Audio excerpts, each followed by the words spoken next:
Alright, hello, what's up mga lods? Nandito na naman ako, Jancy Moto. So for today's video, ituturo ko sa inyo kung paano yung mga basic cleaning nito, nitong caliper, kung paano pinapalitan yung pads. Basta more on basic troubleshooting muna tayo tungkol sa ating front brake, itong ating caliper brake, no? Ito.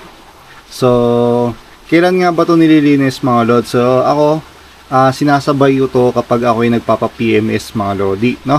And check nyo na rin yung front wheel nyo mga lods. Dapat may pre-wheel yan mga lodi, no? Itong sa akin napansin ko, parang wala siya masyadong pre-wheel, ayan, no?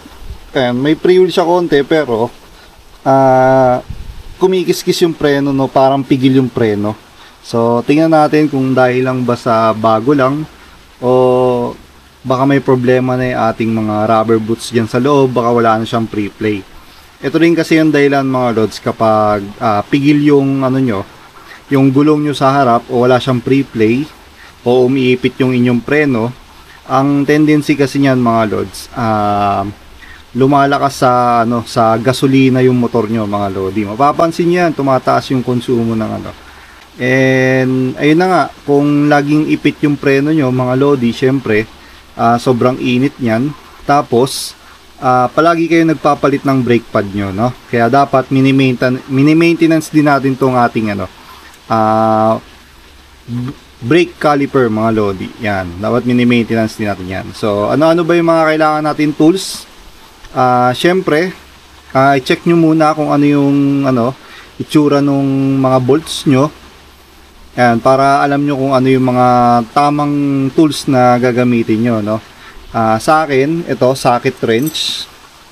Yan, socket wrench yung gagamitin ko na D12. No? Yung ibang motor, ang alam ko, yung iba naka-Allen key. So, kaya sinabi ko na inspect nyo muna yung caliper nyo kung ano yung kailangan yung tools, no? And syempre, mag-ready na rin kayo ng Allen key set kasi sa loob niyan, yung iba naka-Allen, no? And next is syempre bubuksan na rin natin, syempre lilinisin na rin natin mga lods. So bili kayo ng brake cleaner or yung degreaser, yun, pwede na yun para matanggal mga lods yung mga yung mga grasa, yun, yung kasi tatanggalin natin yun, no? Tapos syempre, speaking of grasa, pag tinanggal natin yun, dapat papalitan din natin ng bago. So gagrasahan ulit natin para madulas siya sa loob. So yung play niya dun sa loob, syempre smooth, no? Kailangan din natin to. So bili kayo ng grasa mga lods. Alam ko mura lang to, mga 150 lang ata. Ayan. So mag-ready na rin kayo ng basahan. Yan, kailangan din natin ng pamunas, tapos plies, ganyan. Yung mga basic tools i-ready nyo para kung sakaling gamitin natin mga lods. So game, step by step tayo mga lods. So syempre, ang gagawin natin is babaklasin natin, tapos i-inspect natin, then lilinisan, tapos ibabalik natin. So yun yung steps natin, no? So simulan na natin mga lods. So sa akin 12 ang gagamitin ko yan kasi 12 yung sukat ng akin. Yan. So tanggalin muna natin mga lodi. Yun.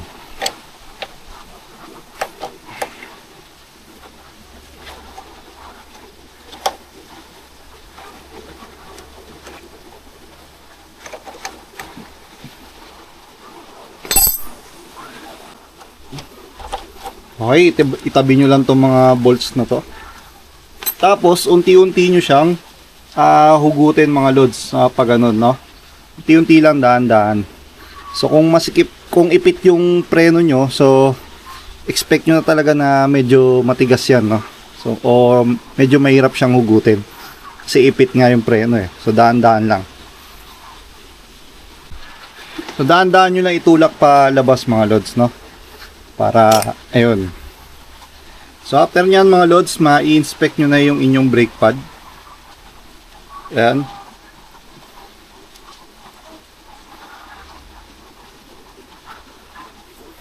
So kung titingnan mga lodi, ayan, yung aking brake pad is napakakapal pa mga lods, no? Ayan.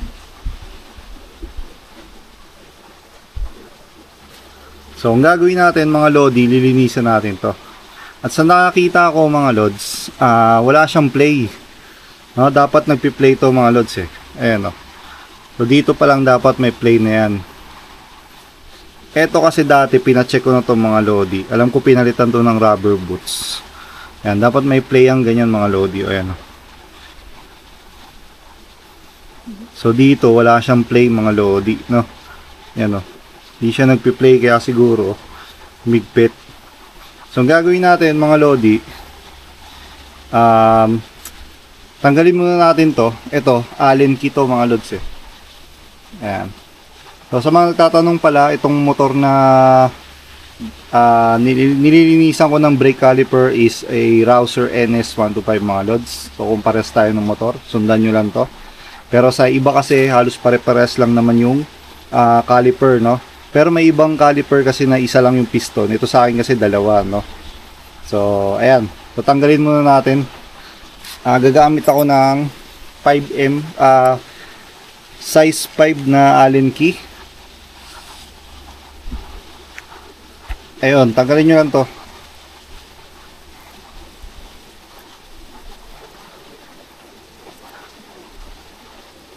Ayan. So pag natanggal nyo tong ano na to, bolt na to, matatanggal nyo na yung inyong brake pad. Ayan o. So ito kasing brake pad ko mga lods is bago-bago lang to mga lods eh. So nakalimutan ko mga lodi, mag-ready rin pala kayo ng liha na liha na 1,000 or 1,200. Yung pinakamanipis kasi yun mga lodi, no? Kasi pag nakita nyo na may mga namuo o may mga buo-buo dito sa mga bolts nyo, so pwede nyo lihain yun para kuminis. Yun kasi yung kailangan natin gawin. Papakinisin natin yung mga yan, no? Yan. So mag-ready kayo ng liha na 1,000 o 1,200. Ayan. So pag natanggalan natin yon, natanggalan natin ating brake pads. So tatanggalin naman natin to. Ito mga lods. So gamit din kayo ng wrench. I think number 14 ata to mga lodi. Ayun, number 14 nga. Sa akin number 14, sa iba not sure kung ano yung sa inyo. Itong bolt na to.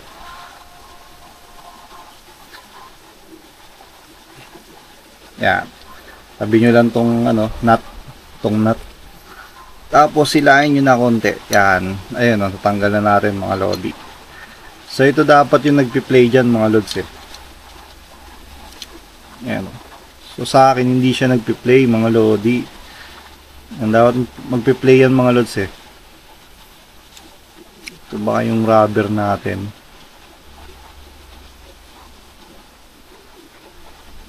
So ito nag-stack up siya.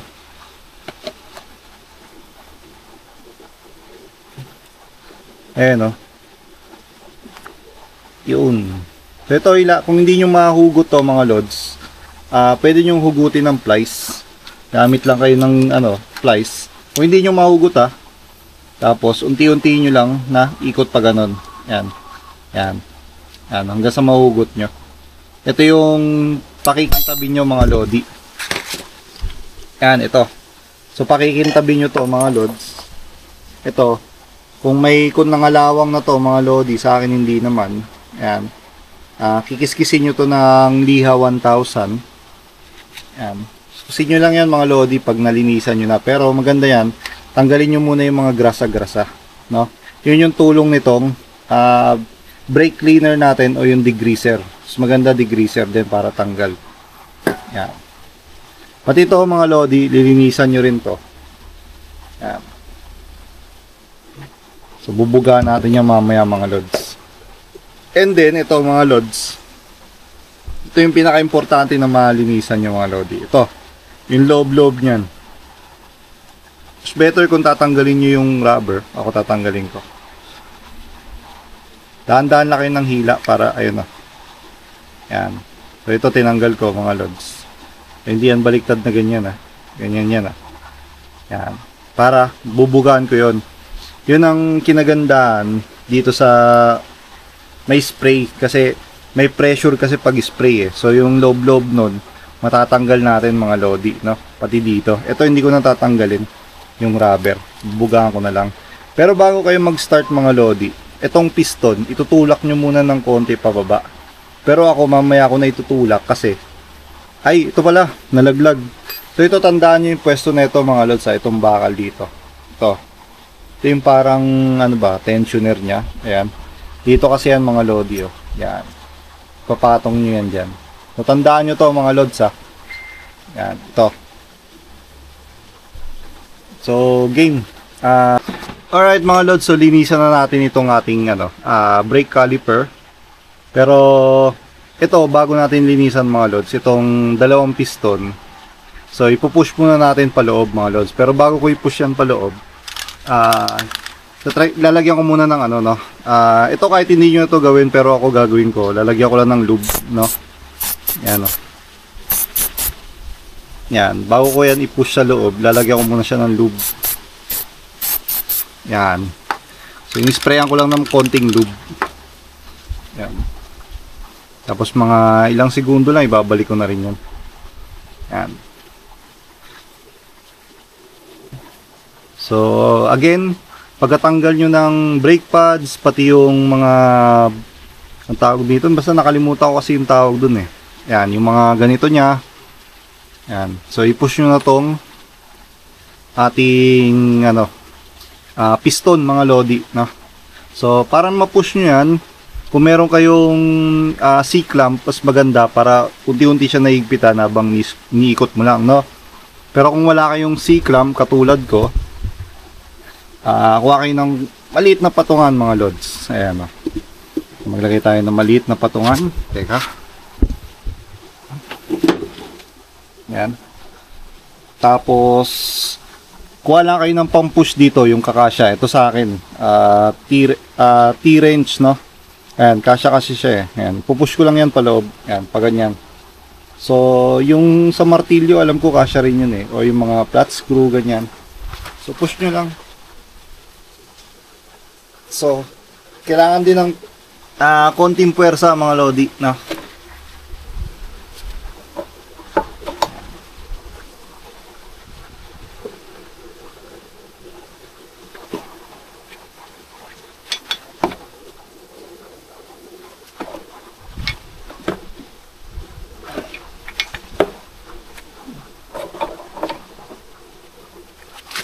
So yun, napasok na natin mga lods. Ayan. Kapag napasok nyo na yan mga lodi, so linisan na natin ng ating degreaser.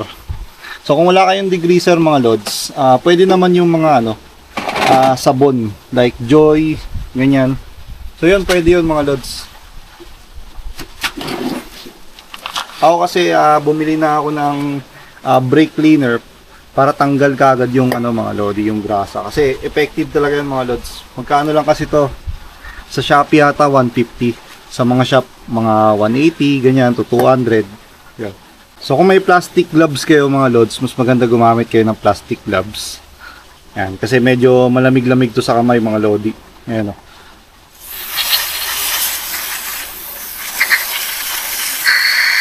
Kaya tingnan nyo, papasok ko doon sa butas. May pressure yan eh.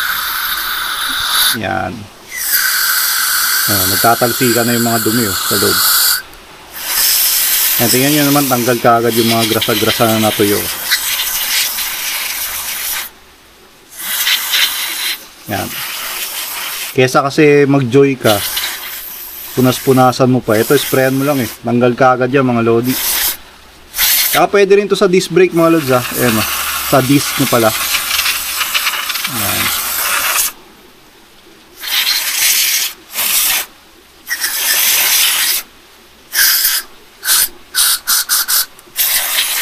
Yan, babad nyo lang yan mga lods. Tapos balik kayo dito sa ating mga lodi. Ito, yan. So inspect nyo to mga lods. Buga na rin natin, tanggalin natin yung mga kakapit na grasa sa kanya.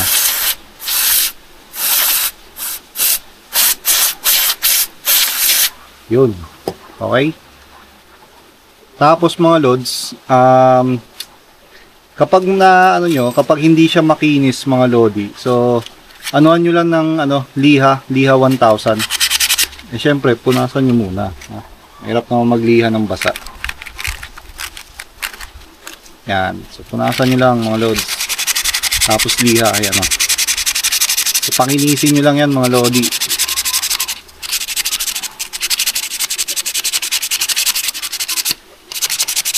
Yung sa akin malinis pa eh. Ayan o. Kaya hindi ko na kailangan na kiskisin siya ng todo. Yan. Itong ating brake pad. Anuan din natin mga lods. Sprayan din natin. Malinis-linis naman ba?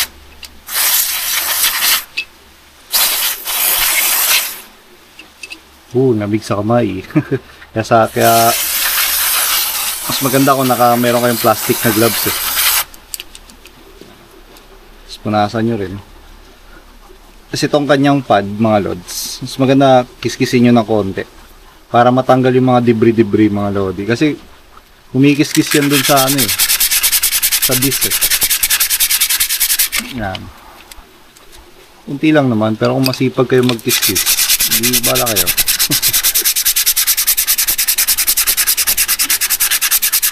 Yan. Ayan o. Next naman mga load, syempre ito. Nakalimutan ko yung tawag dito kasi. Yung tawag dito eh. Ito lilinisan nyo rin to mga lodi. Ito yung nakakapit dyan sa brake nyo. Tapos ito yung naglalarong ganyan. Gumaganyan yan mga lodi eh. Yan. Kaya dapat smooth yung mga ano. Ito. So kung may parang magaspang din dyan o mga namuo, so kiskisin nyo lang din. Sa akin wala naman na. Yan.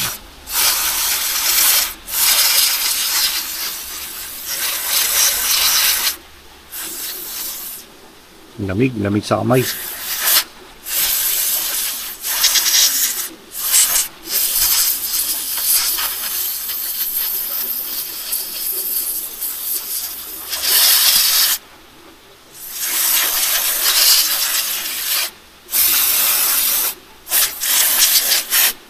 Okay. Balik tayo dito. Buga natin ulit mga lod.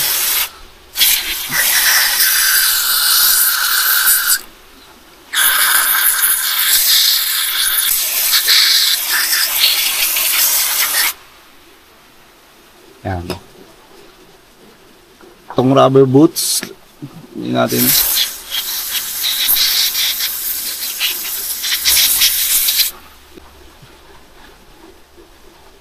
Yun, malinis na siya mga idolo.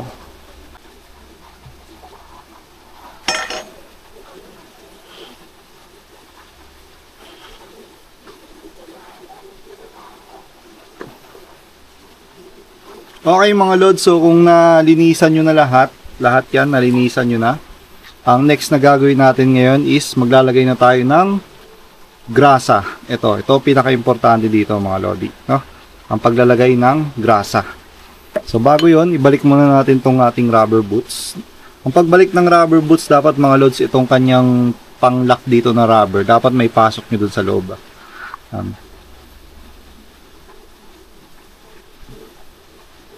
Yan, importante yung mapasok nyo ng maayos yan mga lods, kasi mahirap niya kung wala kayong play.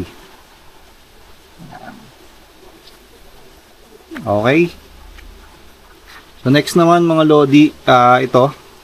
Bago natin to ipasok mga lodi. Yan, bago natin to ipasok. Teka. Check muna natin. Lalagyan natin to mga idolo ng grasa. Ito. Gagrasahan natin to mga lods. Yan. Yung grasa ko parang hindi siya ano sa init eh. Parang pangit siyang ilagay. Parang mas okay pa yung lube ko eh, no? Yan. Pag naman yung ganun kadami, pag tipong kita mo na pwede na, okay na yun. Yan. So lagay na natin sa loob yan mga lods. Mararamdaman mo naman na smooth na yan eh. Yan o. Yan. Pansin nyo ba mga lodi? Yan o. Smooth o. Yan.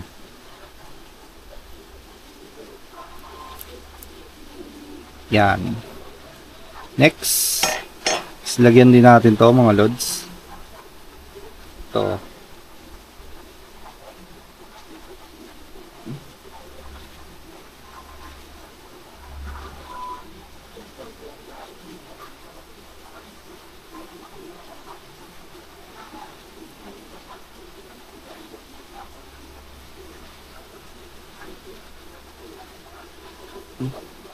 Yan. So, at syempre, nakalimutan ko, bigyan din natin to.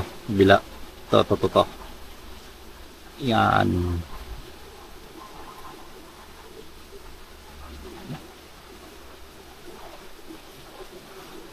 Tapos, ilagay nyo lang, mga lodi. Yan, o. Diba? Tapos, ilagay nyo na itong nut.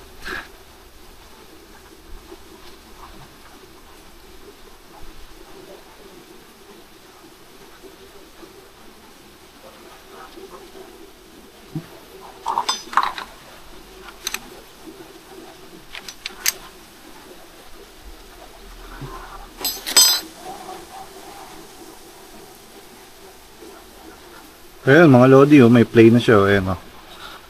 Kita nyo ba? Ayan, oh. Ayan. So kung kanina is hindi siya smooth, dapat smooth yan mga lodi na naglalaro eh. Ayan, oh.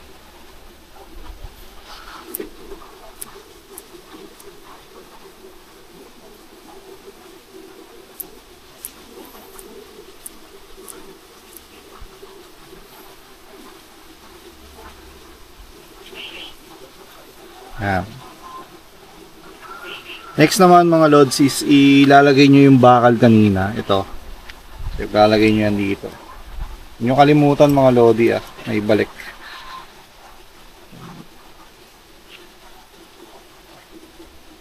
Okay. Next is yung inyong brake pad. Unahin nyo muna tong isa.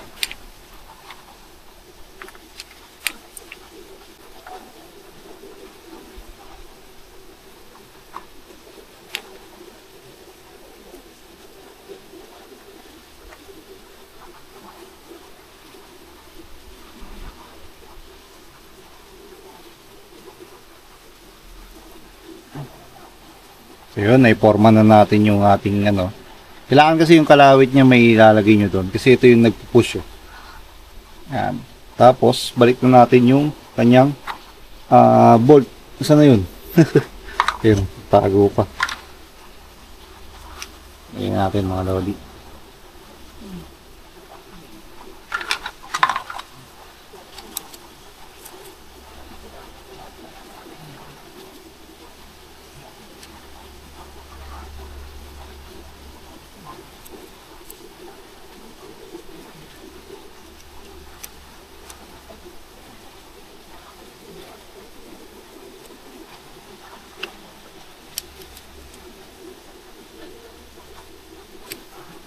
So ayan mga lods, pag nabalik nyo na lahat, pwede nyo nang ibalik dito. Ayan, so make sure lang na makita nyo na pumasok talaga no, sa pagitan ng dalawang pad.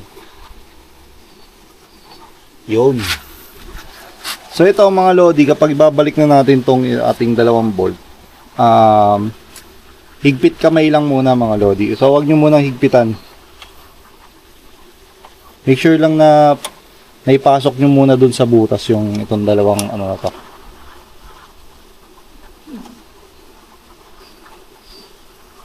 Yan, higpit kamay lang muna.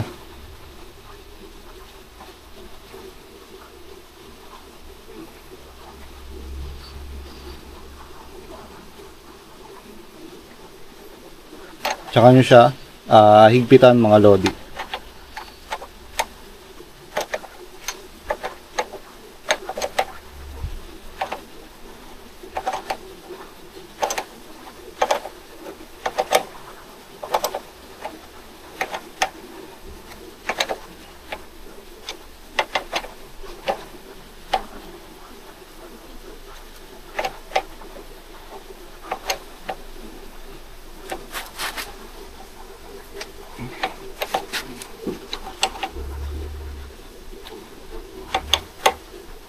So yun mga lods. Pero hindi pa dyan nagtatapos mga lodi, no? Kasi pagkabalik nyo dyan mga lods, kailangan ipump nyo pa tong inyong ano, ito, bomba-bomba nyo pang ganyan mga lodi. Yan. Hanggang sa tumigas to. Yan. Kapag tumigas na yan mga lods, test nyo na kung may play. Yan o. Yan mga lodi, may play na yung akin, no? So, yan o, test nyo lang. Kanina wala, di ba? Yun.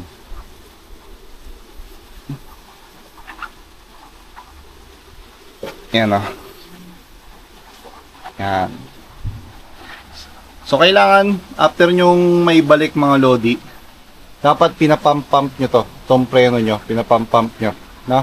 Ulit-ulit hanggang sa tumigas. No? Kapag tumigas na yun, i-test nyo na kung may play yung inyong gulong. Ayan o. Yan. So, kapag mga lodi, kapag wala pa ring play yan, mga lods, diba? Na gawa nyo na lahat. Tapos na-pump nyo na. So, yung pag-pump nito, mga lodi, is test natin yung brake natin. Brake. Yun. Tali. So, kapag, pagtapos nyo dito sa ginawa natin, mga lods, tapos kung ganun pa rin na, sobrang tigas pa rin nung gulong nyo sa harap, wala pa rin pre-play yan. I-try nyo na dalhin sa expert talaga, mga lodi. So, kapag di nyo kasi kaya mag-bleeding nito, o yung pagtanggal ng piston. So yung piston kasi doon hindi yun pinipwersa ng todo, mga lodi kasi baka ma-damage nyo yung piston doon sa loob. Yung dalawa yung tinulak natin kanina. Yan. Yun kasi mga lodi, sensitive na yung part na yun, no? Tapos kapag tinanggal nyo yun, syempre lalabas yung mga brake fluid nyo, no? Kaya kailangan nyo mag-bleeding ulit tapos maglagay. So may tamang level din ng paglalagay nun. So kapag ganyan na wala paling pre-play yung inyong gulong, dalhin nyo na sa expert para ma-check baka ito na yung may damage sa inyo, no? Yung inyong caliper.